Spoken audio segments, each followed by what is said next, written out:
실무 2급 정도는 공부를 했다는 가정하에서 이걸 들으셔야 돼요. 재고 넘어가고요. 여기 한번 가볼게요. 자, 다음 중 이 재고자산으로 분류해야 될 항목으로 가장 올바르지 않는 걸 찾아봐라 이렇게 돼 있어요. 그러니까 재고잖아요, 재고. 그럼 재고라는 건 판매 목적이니까 판매 아닌 걸 찾으면 되겠습니다. 자, 지금 생산하면 뭐죠? 판매하려고 생산하는 거죠. 그 다음에 여기 분양 사업을 위해서 신축한다면 분양은 뭐죠? 내가 팔기 위해서 분양하는 거고 판매 목적이죠. 그럼 첫 번째는 왜 틀렸을까요? 의료회사의 공장의 일부를 폐쇄하면서 그 공장에 사용됐던 설비 자산이죠. 이걸 폐기하죠, 그죠? 그럼 뭐가 될까요? 이거는 당연히 있죠. 재고가 아니죠. 그래서 지금 현재 보면 우리 회계 기준의 입장은 그래요. 이걸 폐기하면서 처분하고자 하는 설비 자산은 당연히 있죠. 유형 자산이 될 것이고. 근데 이걸 사용 중단을 해서 처분할 걸 예정하면 일단은 투자 자산으로 분류해야 돼요. 뭐 그런 점이 있습니다. 그래서 이건 하여튼 재고는 아니잖아요, 그죠? 그래서 정답은 1번 되겠습니다. 자, 원가 결정 모형 보여드릴게요. 여러분이 잘 알고 있는 모형입니다. 그래서 이제 자산 취득 원가의 일반적 원칙이 되겠죠. 산 가격, 취득 부대비용, 여기 플러스 합니다. 그리고 이런 것들은 뭐예요?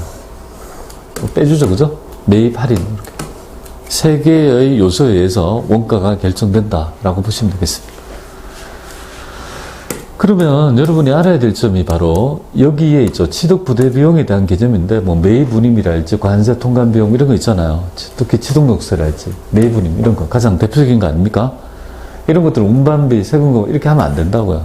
해당 원가에 가산해야 된다 이렇게 보면 되는데 시험에서는요 매출 운임이 잘 나와요.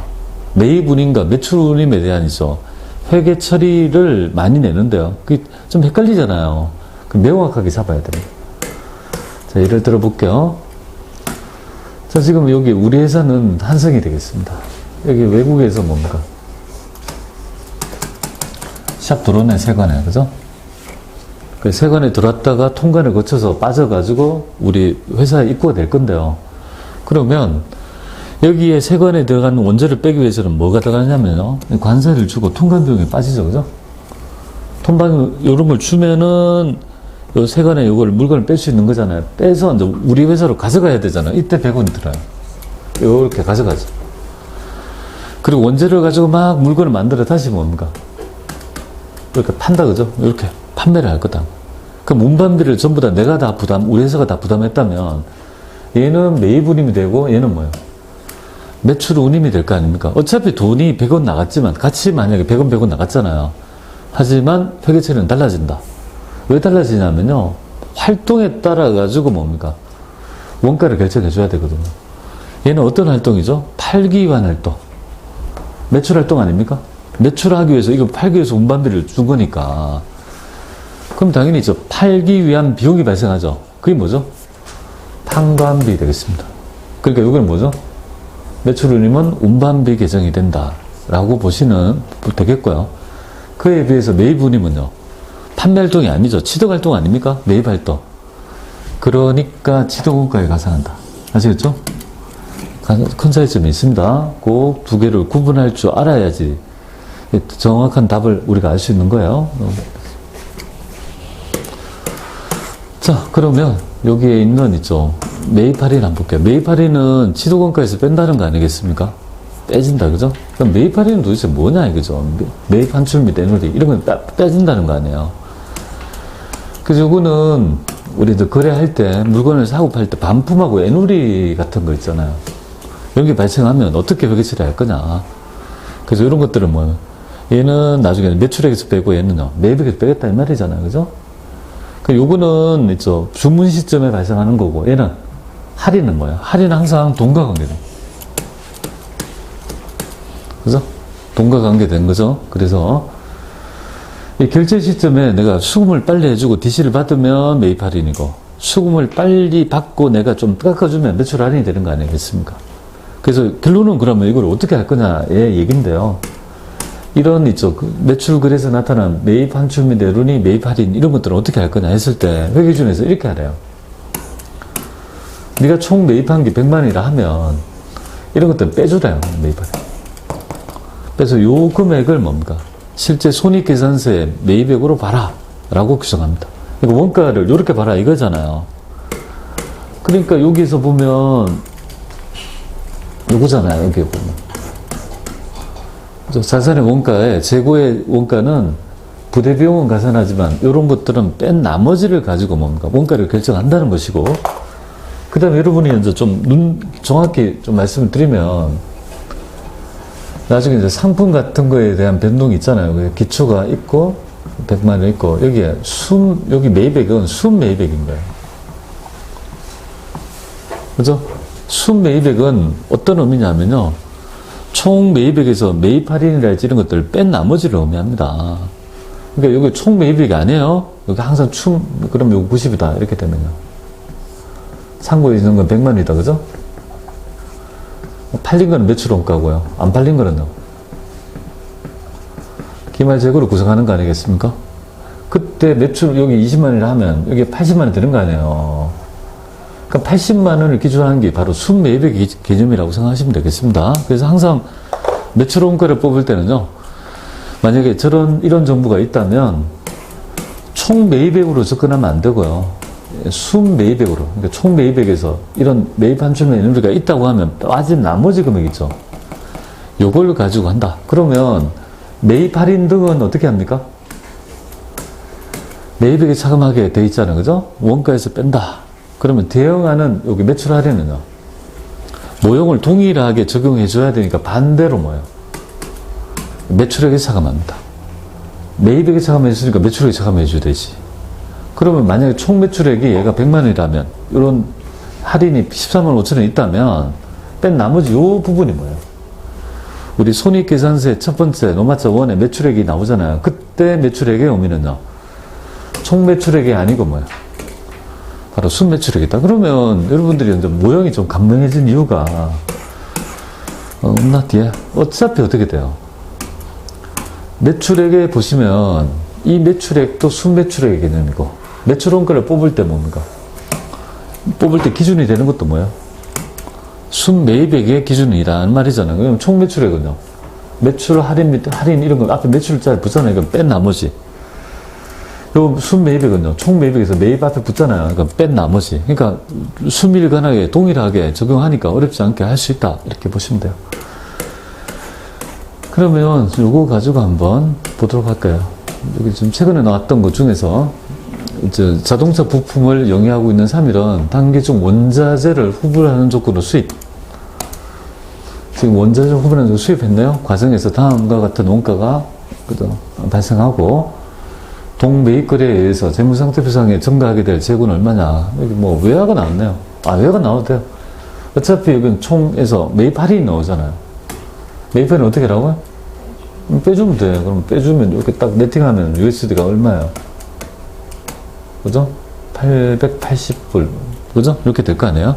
여기 바로 우리가 순매입액이 되는 거잖아요. 그죠? 그 환율은요? 1100원을 곱하면 되겠죠. 그죠? 그럼 이렇게 일단은 먼저 구하고, 하나 구했죠. 그죠? 그 다음 운송보험료는요? 원가에 가산해야 되죠. 왜 운송보험료를 가산하는지 알겠죠? 얘는 지금 매출활동이에요? 매입활동이에요? 매입활동. 매입운임은요? 매입활동이니까 원가에 가산 되죠.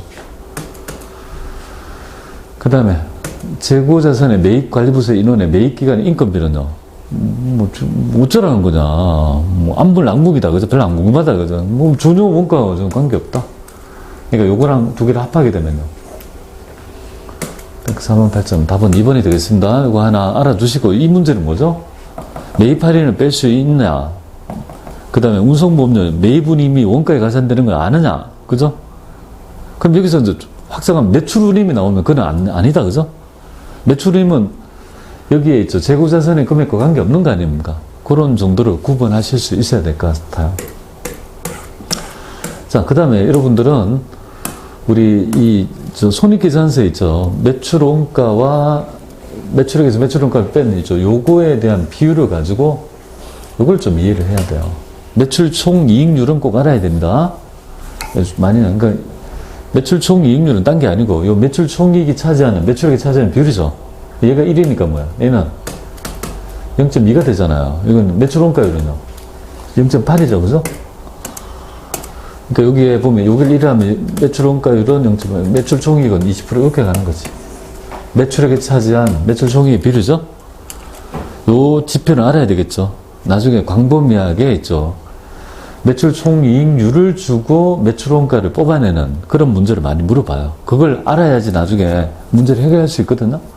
그럼 만약에 이 정보가 있었는데 매출액이 300만 원이면 어떻게 돼요?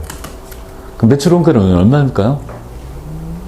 만약 매출액이 이런 정보가 똑같다 20%를 가정하고 그럼 당연히 3팔이 24만 원이 뭐예요? 매출 원가라는 거 알 수 있는 거잖아요. 요게 80%니까. 이렇게 해서 제시하는 자료의 율을 가지고 매출 원가를 뽑아내는 거. 뭐 그런 거 좀 알아주시면 좋겠습니다. 얘는 잘 안 나오더라고요. 하여튼 넘어가고요. 자, 그 다음에 이 정보 보겠습니다. 자, 이거 보면 기말재고에 포함할 항목을 왜 공부하는지를 알아야 돼요. 원래 같으면 이거 이렇게 해야 돼요. 이렇게 쭉 있으면 상품이 있으면 기초가 뭐예요?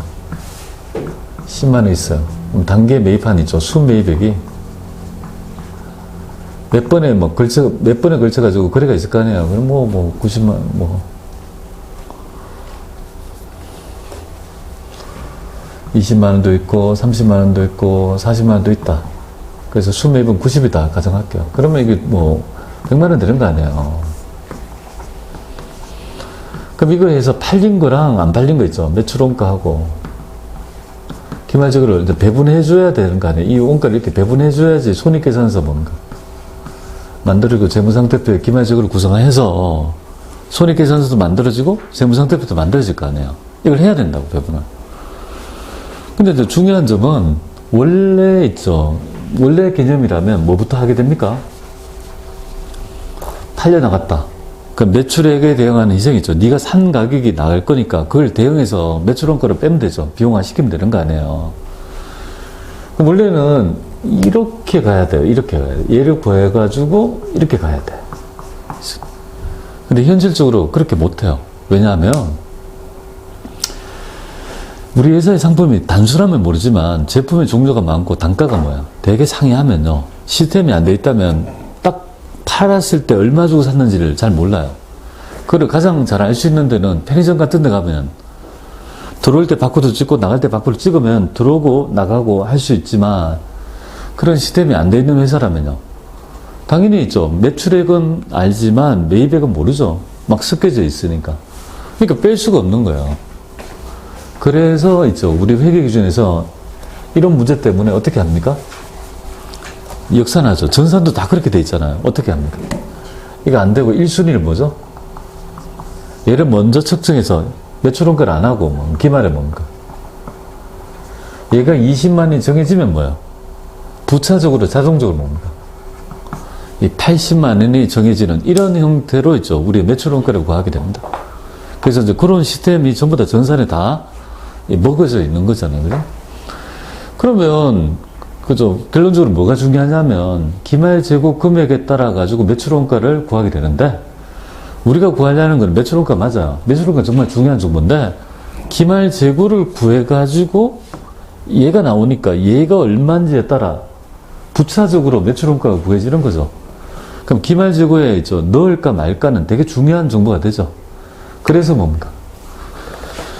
기말에 있죠. 이 컷오브에 문제가 나오는 거예요. 기말에 넣을까, 그죠? 말까에 대한 얘기예요. 지금 여기 있는 문제는요, 전부 다 우리 회사에, 그죠? 창고에 없는 걸 얘기해요. 우리 회사에 들어와서 우리 창고에 내가 통제하고 있다면 나의 재고 맞죠? 그럼 판단하는 게 어렵지 않잖아요. 근데 이 얘들은 뭐냐면요, 전부 다 우리 회사에 지금 다 없는 거예요, 지금 현재. 하나도 없어요. 지금 여기 있는 모든 내용들은 우리 회사에 없는 거예요. 없다고 하더라도 법률적 소유권이 내한테 있다면요, 나의 재고에 넣어야 된다는 거 아니에요. 그때 판단하는 기준은 바로 이겁니다. 수익 인식 시기를 가지고 수익에 연동하는데요. 만약에 수익을 인식했다면 뭐예요? 내가 지금 창고에 있는 거 말고 밖에 나가는 것 중에 수익 잡았다고 하면요, 그건 나의 재고 아니죠. 팔린 거니까 매출 잡고 원가를 빼야 되고 재고를 빼야 되는 거고, 수익을 잡지 않았다면요, 그건 나에 팔린 게 아니라 여전히 소유권은 내한테 있으니까 나의 재고를 잡아야 된다는 이 대원칙 하에서 우리 회사에 지금 없는 재고 있잖아요. 여기 있는 거를 우리가 같이 한번 살펴보도록 하겠습니다.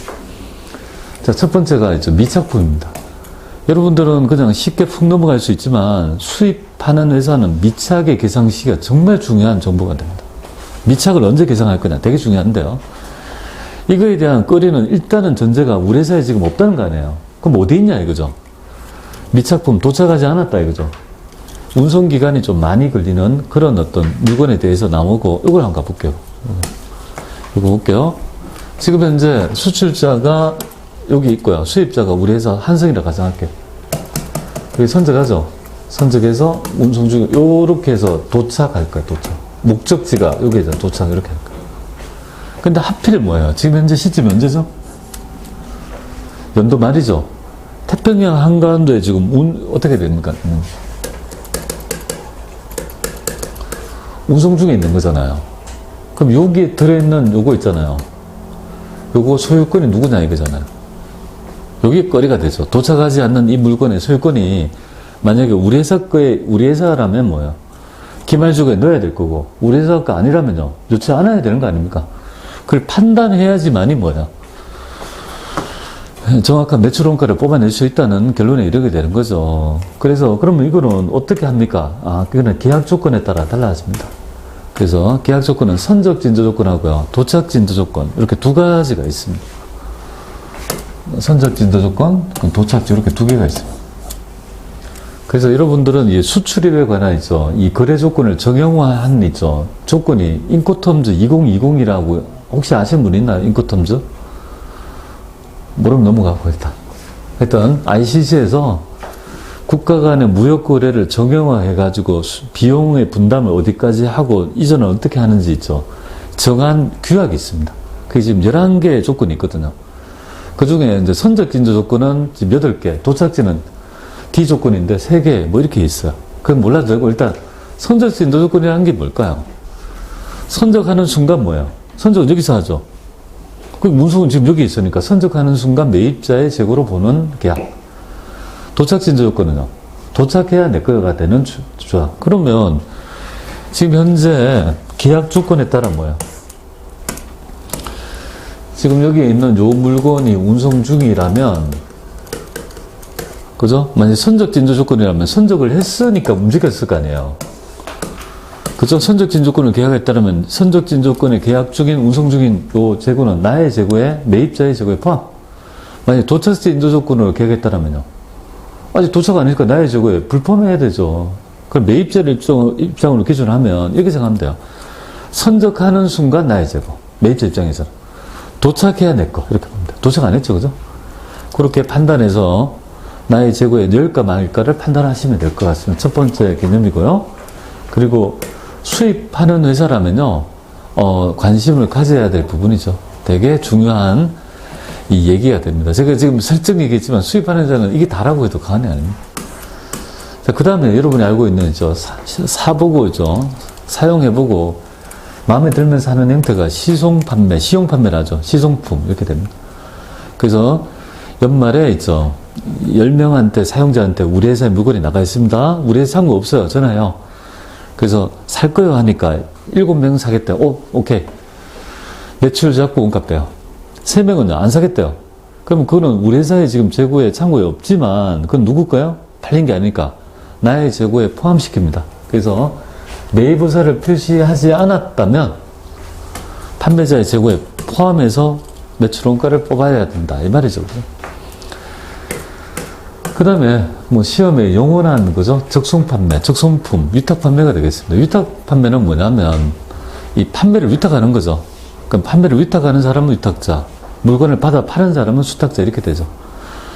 그래서 나의 위탁자 입장에서 물건을 10개 줬습니다. 그리고 기말에 전화를 해요. 몇 개 팔렸어야 하니까 수탁자가 자기 수탁자의 매장에 10개가 아니고 7개 팔렸대요. 알았어요. 그러면 매출 잡고 원가 빼요. 재고 빼요. 근데 3개는 안 팔렸대요. 그럼 3개는 어디에 있습니까? 당연히 수탁자의 판매 매장에 있죠. 그거 누구 거예요? 법률적 소유권 내 거 아니겠습니까? 나의 원가에 가산한다 이 말이에요. 그죠? 그래서 수탁자에게 판매하기 전이라, 제3자에 판매하기 전이라면 여전히 뭡니까? 위탁자의 재고에 포함해가지고, 그죠? 매출원가를 뽑아야 된다. 이렇게 보시면 돼요. 자, 그 다음에 이제 저당 상품은 팔린 게 아니죠. 채권자가 물건을 가져갔어요. 우리 회사에 없어요. 그래서 돈 갚으면 주겠대요.